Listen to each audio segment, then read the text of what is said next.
O Botafogo esperava vender o John para o West Ham da Inglaterra. O John ficou. Ele trouxe o Neto. É natural que a gente comece a perguntar: quem agarra? Quem agarra? Mas antes de debater o assunto, vamos ouvir as informações do Botafogo com a Camila Barbieri. Botafogo amanhã encara a LDU e a nossa repórter conta tudo para vocês. Fala pessoal, tudo bem? Boa quarta-feira para todo mundo que está com a gente. O Botafogo está na reta final de preparação para enfrentar a LDU do Equador amanhã às 7 horas da noite aqui no Newton Santos pelas oitavas de final da Copa Libertadores. Primeiro confronto, né? Jogo de ida. O segundo será na semana que vem lá em Quito. Mais de 32 mil ingressos já foram vendidos, então a torcida botafoguense vai estar em peso aqui no Newton Santos para esse jogo que marca alguns reencontros, viu? LDU e Botafogo se enfrentaram no ano passado pela fase de grupo da Libertadores. Uma vitória para os equatorianos lá e uma vitória também para o Botafogo aqui no Rio de Janeiro, isso no ano passado. Também tem um reencontro com o Thiago Nunes, que treinou o Botafogo no final de 2023 até o início de 2024 e atualmente é o treinador da LDU. Para esse jogo existe uma grande dúvida aí que paira nas nossas cabeças, né? Porque o David Ancelotti já deve ter o escolhido dele, que será o goleiro, né, do Botafogo. A gente não sabe se ele vai escolher o John, porque o John não estava treinando quando estava naquele processo de negociação com o West Ham da Inglaterra. Como o negócio foi desfeito, ele voltou a treinar. Porém, o Léo Link era o goleiro, né, que atuou nas últimas partidas, fez boas atuações. Além de tudo, também o Neto foi apresentado nessa semana como novo reforço do Botafogo, jogador experiente, 36 anos, 15 temporadas na Europa, passou pela Fiorentina, Juventus, também Arsenal e está à disposição. Então essa é a grande dúvida na escalação aí do Botafogo, quem será o escolhido do David Ancelotti. Outra novidade para o Botafogo é um novo reforço aí no setor ofensivo, lá no ataque. O Cris Ramos, atacante de 28 anos, espanhol, que estava no Cádiz da Espanha. Na última temporada marcou 10 gols em 38 jogos. Ele é o novo reforço e chegou ontem à noite ao Rio de Janeiro. Claro que vai passar por exames médicos, todos aqueles trâmites. Se tiver tudo certo com ele, vai assinar contrato por 3 anos com o Botafogo, com a possibilidade de compra. Então, no final desse contrato de empréstimo, se atingir aquelas metas estipuladas em contrato.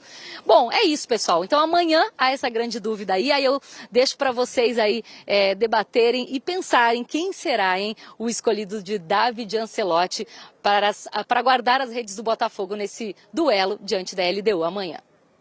Que pergunta inusitada, hein? É o John, que como a Camila informou, não vinha treinando. É o Léo Link, que jogou as últimas partidas do Botafogo. É o Neto, que chegou. Que pergunta inusitada, hein? Cara, naturalmente é o Léo Link, né? É o Léo Link? Era o reserva natural. Como o John não estava treinando. Eu não sei como que o John saiu para essa negociação. Ele não chegou a sair, né? Não chegou a... Mas... Ele treinou, inclusive, no final de semana. Então, não... Se teve uma forçada de barro ou não, a gente não sabe o que aconteceu nos bastidores para o John não jogar, mas certamente se o John permanecendo, com o tempo, treinando, ele volta a ser titular. Mas para esse jogo, talvez, acho que naturalmente seja o Léo Link. Eu acho que depende muito de como o John tá, né? Obviamente que o David Ancelotti vai conversar com ele, tá convivendo no dia a dia para entender, mas o John, para mim, é um dos melhores goleiros do país. Eu não abriria a mão dele. Num jogo desse, assim... a não ser que ele não esteja se sentindo confortável para jogar. No último jogo do John no Newton Santos, ele foi meio que vaiado pela torcida ali, né? Quando ele erra uma saída rápida de bola e gera o primeiro gol do Cruzeiro. Do Cruzeiro. Mas, assim, quem sou eu para pedir uma coisa para torcedor aqui? Não sou ninguém, mas olha um pouquinho para trás, né? Olha o que ele fez aí pelo Botafogo, goleiro do ano mais histórico da trajetória do clube. Todo jogador tem um sonho de jogar na Europa. Acho natural isso. Alguém pode cometer um erro nesse sentido, se na visão do torcedor foi algo precipitado, uma forçada para sair. Acho que isso não deve resumir a relação do John com o Botafogo. Ele fez muito mais pelo clube do que a gente resumir só isso. O fato é que é uma pergunta boa, né? É boa. Não é uma pergunta assim... Até porque tá chegando um grande goleiro também. O Neto. É uma pergunta boa. De ser uma dúvida boa de se ter nesse momento. Valeu, Cícero Melo trazendo tudo pra gente deste sorteio de quartas de final de Copa do Brasil. Os confrontos estarão aqui conosco mais uma vez. Upa, aí é aquela fase da competição que não tem muito para onde correr, né, meu amigo? São clássicos regionais do futebol brasileiro, aí é só confronto grande. A gente até comentava aqui, né, no intervalo, vimos a Mari trouxe as informações do Furacão na Série B, mas acaba de eliminar um São Paulo nessa mesma Copa do Brasil, um São Paulo em grande momento. Enfim, tem muita coisa aqui nesses confrontos que a gente pode observar, além dos clássicos e tudo isso. Assim, de favorito, a gente pode olhar para dois. O Corinthians é favorito contra o Atlético Paranaense. O Furacão, inclusive, preservou jogadores, né, em parte dos jogos contra o São Paulo. O Odair Hellmann admitindo que a prioridade é a Série B. Agora, numa fase quartas, ele vai repetir ou ele vai olhar mais para a Copa do Brasil porque afunilou? E o Corinthians, como é que vai lidar com a responsabilidade de ser o favorito? Diferente do que foi o cenário do derby das oitavas de final, né? Você dá responsabilidade para esse time do Corinthians, é uma boa ou é uma má notícia? Então essa é a chave do duelo que tem o Corinthians como favorito. O Botafogo é favorito contra o Vasco, mas é um clássico estadual e as coisas podem nivelar. A mobilização de clássico é totalmente diferente. É isso, embora a gente olhe, claro, com o Botafogo em vantagem por ser um time melhor e mais confiável. Os jogos da ponta ali que a gente está vendo são jogos altamente equilibrados. O Cruzeiro numa temporada melhor, mas o Cuca vem conseguindo mobilizar o Galo, especialmente nas Copas, e isso traz um aspecto muito grande para um dos maiores clássicos do Brasil, é o confronto mais legal das quartas de final, e Bahia e Fluminense, para mim, um duelo pau a pau. Acabaram de fazer um grande jogo no Brasileirão. pau a pau já também. tivemos uma... Então serão histórias interessantíssimas. Estou animadíssimo para esse Cruzeiro e Galo.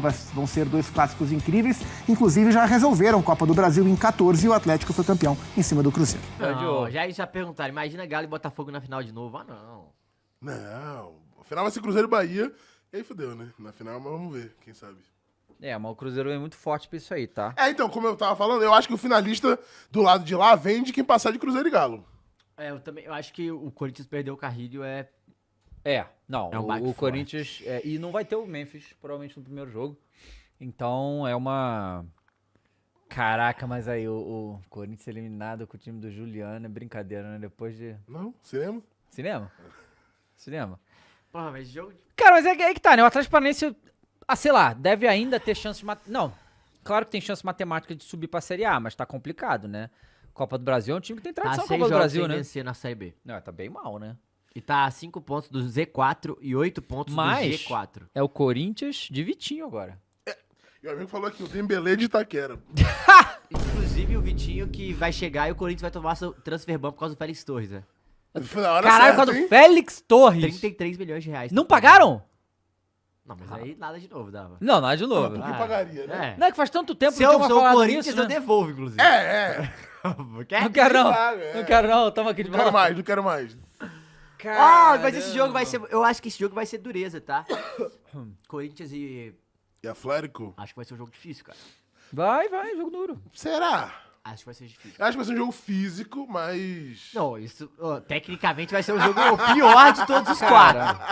Mas eu acho que o Atlético Paranaense, cara, ele é um time chatinho, velho. Você acha que ele é uma merda. Não, ele é um time chato. É um time acostumado com competição. É, é um time ele tá acostumado com lá. competição. Eu vi uma data, tem uma parada que foi o time que mais chegou de todos. Que Recentemente, sim. As quartas de finais. O Atlético Paranaense é muito forte nessa Copa. Mas tem uma coisa. O técnico do Corinthians, das últimas 3 Copas do Brasil, ganhou 2. Verdade. Tem isso também. Dorival conhece esse negócio aí. E vai ser interessante, tá? Vai ser interessante esse confronto. Não, pô. Pô. Foi Flamengo, São Paulo, Flamengo. Ele não ganhou no ano passado. Foi 22, 23, aí ano passado foi Flamengo. 24, não ele foi? foi bicampeão, 24, né? verdade. Foi 24 que não ganhou. Caralho, verdade, caralho. Não fiquei tão bad não, cara. Agora falando... Fica nervoso, óbvio. Mas vai ficar nervoso. Não. Mas ele tá falando bad, tipo assim, eu não tô... Tipo assim, de verdade, assim, eu acho que existem 2 situações ali. Que é a primeira... Galo e Cruzeiro, porra, óbvio que é um jogo grande, você fica tenso, é um jogo mata-mata, mata ou morre e elimina o rival. Fato. Dito isso, cara, eu acho que é um jogo muito equilibrado. Eu acho que pro Cruzeiro pegar o Atlético é mais chato pelos os outros confrontos. Eu acho que o Cruzeiro seria mais favorito pegando qualquer outro time. Não, o time... Qualquer outro time. O time num clássico, o time que tecnicamente tá abaixo, ele tem vantagem. Não, mas por que eu falo isso? Porque quando ele pegou o exemplo, talvez o time mais difícil seria o Botafogo, se a gente pegar em time. Ele acabou de ganhar 2-0 na casa do Botafogo. O outro seria o Bahia. Eu acho o jogo equilibrado, mas acho o Cruzeiro mais favorito que o Bahia hoje. Então, assim, principalmente porque o Cruzeiro tem o Cássio ainda, que pega pênaltis. Não, e aí o fator clássico... Então, eu acho pô. que por ser Atlético e Cruzeiro, o jogo é muito equilibrado. Por ser Atlético e Cruzeiro, ninguém quer tomar goleada, ninguém quer passar vexame. Então, vai ser resultado Vai. 1x0, pênalti. Vai ser 0x0, 1x0. Eu acho que o Atlético, ele vem preparado, vou te falar de verdade, o Atlético vem preparado pra disputar pênalti se precisar. Claro, pô. Essa é a parada. O Cássio, puta pegador de pênalti, David Jones, não tem o que dizer do Cássio. Não é sobre isso. Mas o Atlético, pelo que tá construindo no ano, pro que tá construindo no ano, vai se fuder, Funari. Pelo que tá construindo no ano, o Atlético tá muito acostumado a drama. Acostumado a drama. Então eu acho que vai ter drama na Copa do Brasil. Eu acho que vai ser um jogo muito difícil, muito parelho. O Cruzeiro eu acho que talvez tenha um pouco de favoritismo pelo momento da temporada. Mas, cara, quando começa o jogo ali, Dava, acho muito igual. Dito isso, 1x0 gol do Dudu, né? Mas assim, mas tem uma coisa também, porque o Cruzeiro vai ficar um pouco dividido com o Campeonato Brasileiro, né? E o Galo vai levando o Campeonato Brasileiro do jeito que dá, né? Tá levando, mas o Quantos Galo... pontos o Galo tem? 24. Ah, falta só 21 pontos, tá tranquilo, pô. Não, então tem que ganhar do Grêmio Não, eu tô agora. dizendo que o Galo... Não, ainda tem 6 pontos na reserva. O Galo, se quiser, pode poupar todo mundo na hora anterior. O Galo tem passada a gente quanto? viu o que dá. Você acabou de falar, eu esqueci. É 21. 24. 24. Tem 6 pontos na reserva, contra Fortaleza e Sport em casa, 27. Se ganhar do Grêmio, 30 pontos. O único problema... É muito ponto, mas é ponto de G4, 30 o único pontos. problema de tudo... É 30 pontos de Girondins. Não, calma. O único problema do que tá acontecendo é o Atlético tem Sul-Americana, né? Que é a quinta-feira. Foda-se essa porra, Matheus. Pode falar uma coisa? Eu acho que o Atlético vai focar mais na Sul-Americana. Não, agora não mais. Não. Sim. É porque agora é o Cruzeiro, não é sobre a Copa do Brasil. Isso, mas não era sobre o Flamengo também. Não era sobre. Nas oitavas não era a Copa do Brasil também, era sobre o Flamengo. Sim, mas o Atlético já tinha. Pô, quando saiu o Flamengo já tava. Entendeu? Então saiu o Cruzeiro, agora já tá. Não tá. É assim. Não tá, né? Pegou os dois maiores rivais aí. É isso. Cara, vem cá, falando de Grêmio, né? O Grêmio tá eliminado de tudo também? Tá, né, David Jones? Porra, tá quase rebaixado. Você quer o que então. mais pro Grêmio? Perdeu pro Sport? Você quer o que mais pro Ué, Grêmio? o Vasco tá na zona de rebaixamento e tá na Copa do Brasil, o Grêmio, o Atlético vai fazer o surpreendente, não? Ué. Então o Grêmio só tem campeão brasileiro? Só. Caraca, tá que fase, hein? Só não, né? Já é Por bastante. enquanto só tem isso, né? Não, vai ter Pode também não ano que vem. ter. Ano que vem vai ter. Pode ser AB. É Campeonato Brasileiro, ué. Mas é diferente. Isso é diferente. Mas é série B. Caramba, quantos rebaixamentos? Se o Grêmio for mais um? Mais um são 4. No momento são 3. Fechando com o Vasco? O Vasco não são 4, não? São, então.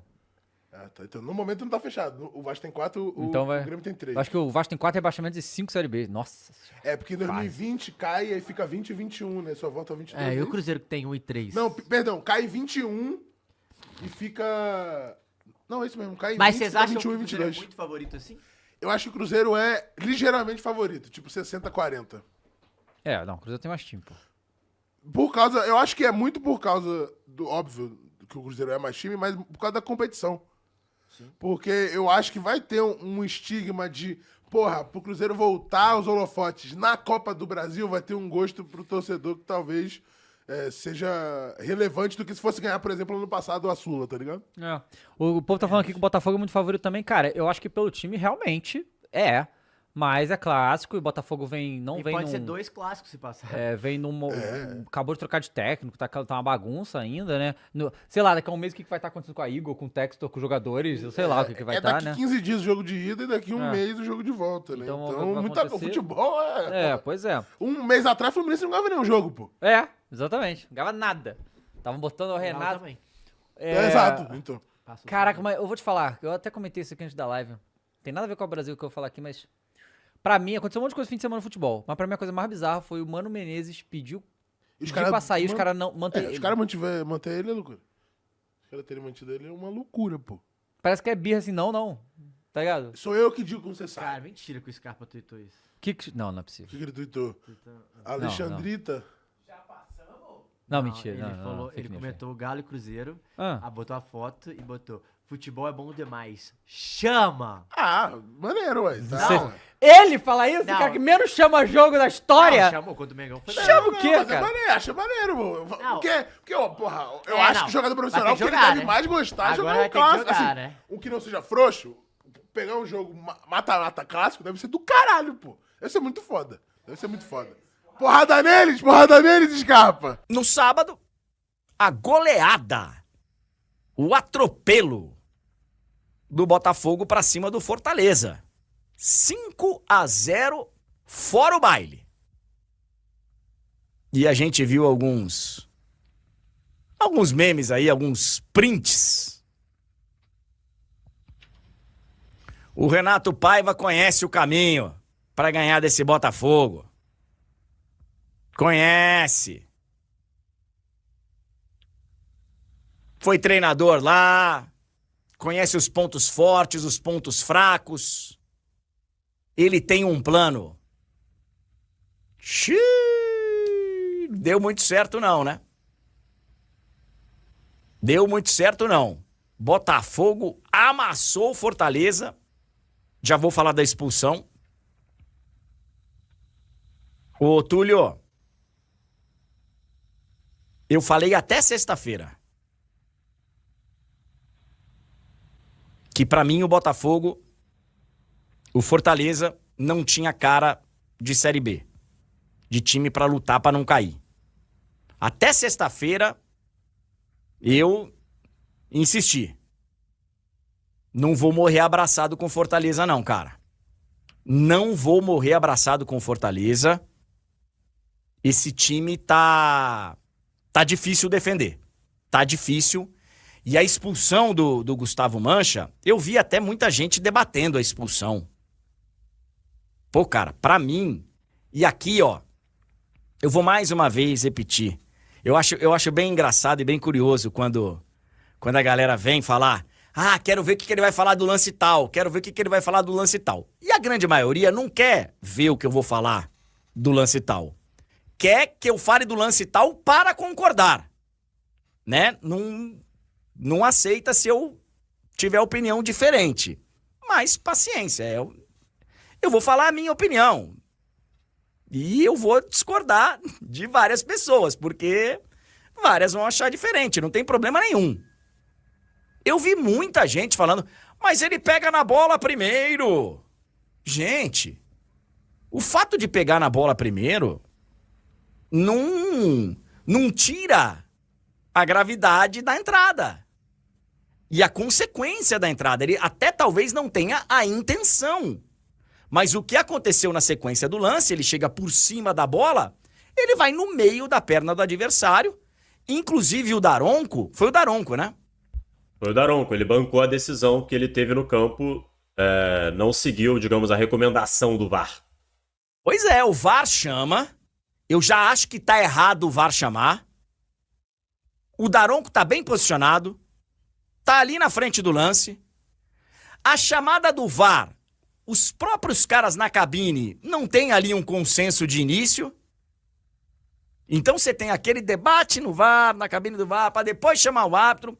E aí, quando chama o Daronco, tem aquela história que a gente tá acostumado a ver, né?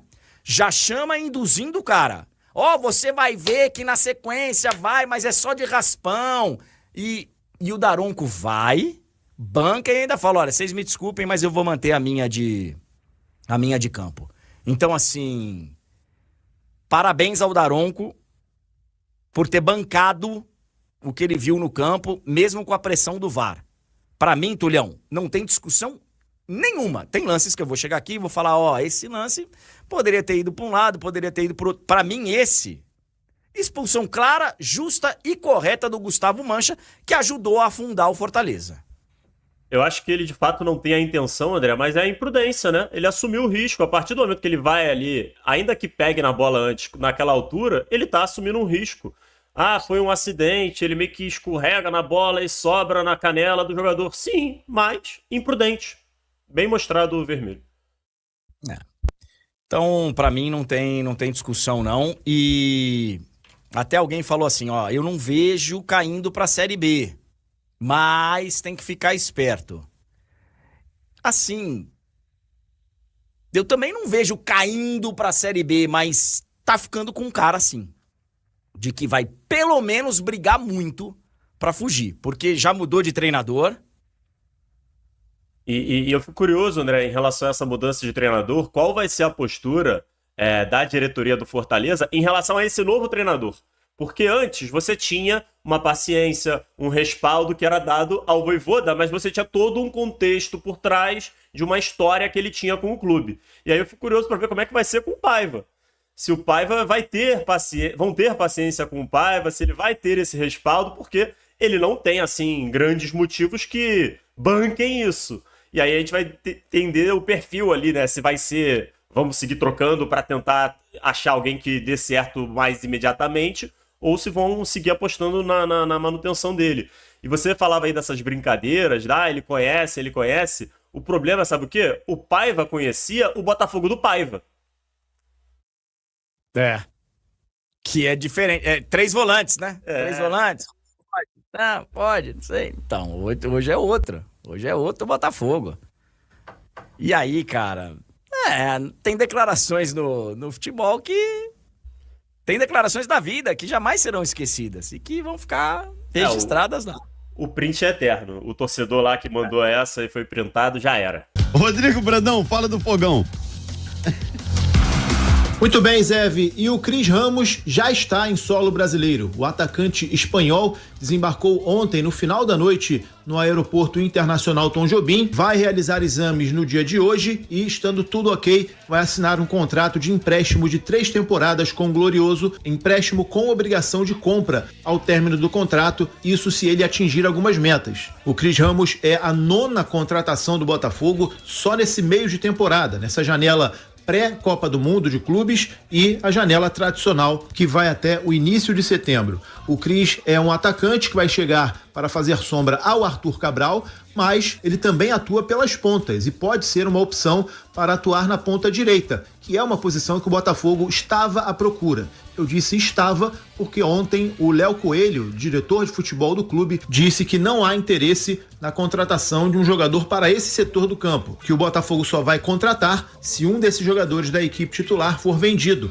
Aí o clube vai estudar a hipótese de contratar uma reposição. Além do titular Arthur, o Botafogo tem o Matheus Martins e o Jefinho, que já atuaram nessa posição algumas vezes, por mais que a preferência deles seja atuar na ponta esquerda. Ou seja, fechando com o Cris Ramos, o Botafogo então só vai atrás de mais um zagueiro que atue pelo lado direito. Não temos nenhuma atualização sobre essa informação de contratação de zagueiros. O clube segue atrás do Alex Vinícius, do Atlético Goianiense, com as opções do Gabriel Bahia e do Gustavo Medina como planos B e C. Falando do time, hoje o técnico David Ancelotti comanda o último treino antes da partida contra a LDU, amanhã no estádio Newton Santos, treino este que vai definir a equipe. Conforme o dia vai chegando, a expectativa vai crescendo e a torcida está fazendo a sua parte. 32 mil ingressos já foram comercializados de maneira antecipada para esse jogo, ou seja, ainda temos praticamente 1 dia e meio até a bola rolar, e tudo indica que teremos um estádio lotado amanhã no Newton Santos. Só restam ingressos para os setores norte e oeste superior.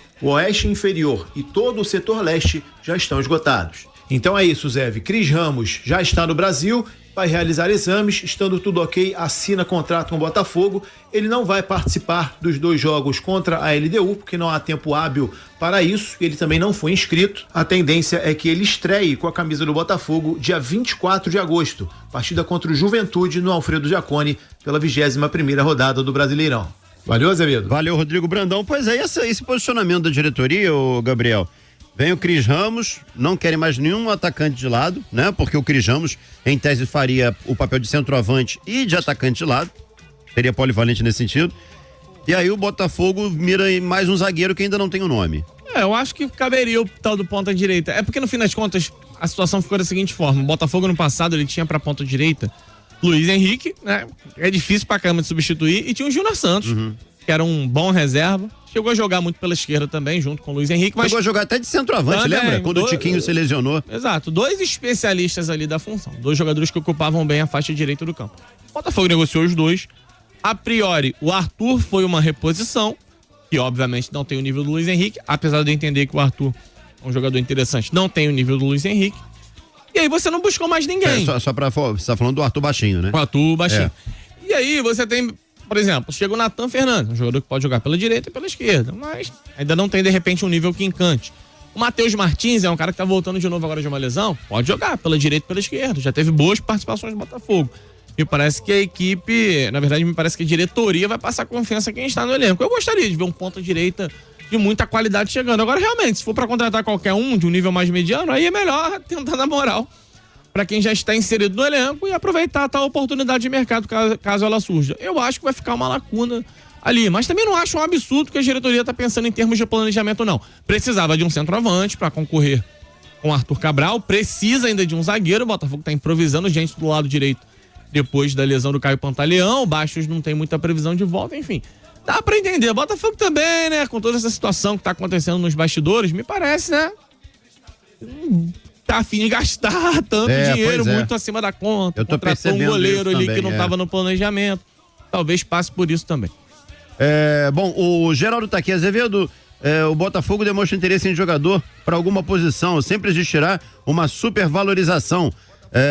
O Simon Costa tá aqui, tem que trazer um ponta, já tá pedindo o Simon, né?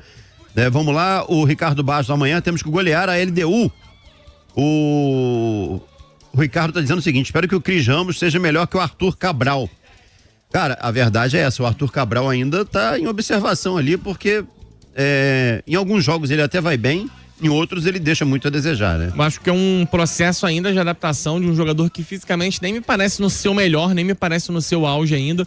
O Arthur Cabral não vinha atuando tanto no Benfica, de repente chega com uma sequência de jogos do Botafogo, sente. Eu acho que ele poderia ter mais gols já, ele perde algumas chances bem claras desde que chegou, principalmente aquele gol desperdiçado contra o Bragantino na Copa do Brasil, não fez falta ainda bem, mas tem uma boa chance, por exemplo, desperdiçada contra o Vitória, um jogo que o Botafogo empatou por 0-0, aquela oportunidade fez falta. Entendo as críticas, entendo que um novo nome precisava chegar, chegou, mas eu ainda acho que o Arthur Cabral é superior ao Cris Ramos nesse sentido, me parece que ele vai embalar como titular do Botafogo. O Jackson Zazá tá aqui, Azevedo, essa diretoria do Fogão é a melhor do Rio, cara, é complicado avaliar a diretoria, né, mas, enfim, eu acho que a do Flamengo é a que ataca mais o mercado, né? A do Botafogo, ano passado, atacou muito e atacou de forma certeira. Esse ano o planejamento foi completamente estranho, né, Gabriel? Avaliar a diretoria, você tá jogando muita coisa no pote. O que você tá jogando nesse pote? Exatamente. Não sei, porque, por exemplo, a gente tá vendo as notícias que estão chegando em relação à gestão do Botafogo dentro do grupo, né? Dentro da Eagle Holding. E não são notícias das mais legais. Não sei se são práticas de gestão, assim, tão... como é que eu posso dizer? Tão elogiáveis. Agora, se você vai falar assim, executivos, né? Departamento de futebol, scout... as pessoas que tomam essas decisões mais técnicas de contratações, Botafogo realmente tem um nível de assertividade muito alto. Enfim, dá pra gente debater, mas acho um tema meio complexo pro momento do programa. 99557-1013, vai. Fala, galera da Transa, Bruno Berato, Texas aí, beleza? Fala, irmão. Cara, eu estou abismado com a boa vontade de vocês para com o Vasco nos confrontos contra o Botafogo. Primeiro foi o pau a pau, em que o Vasco ganhou do Botafogo de 8-4, absurdamente. E ontem, no Papo de Craque 2, dois colegas de vocês, numa mesa com 3, palpitaram que o Vasco passaria pelo Botafogo. Eu juro que eu não tô acreditando nisso.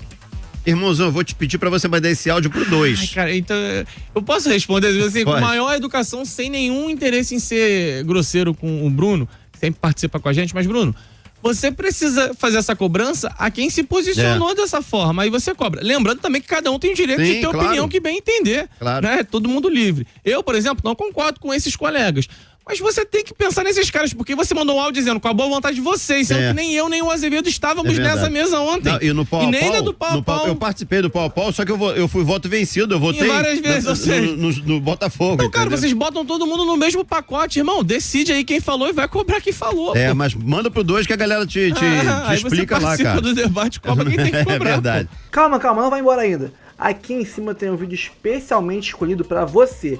E aqui embaixo tem o último vídeo que a gente postou. Corre lá e assiste, é maneiro. E aqui você vai se inscrever no canal. Clica aqui, se inscreve no canal, dá essa moral pra gente. Tamo junto.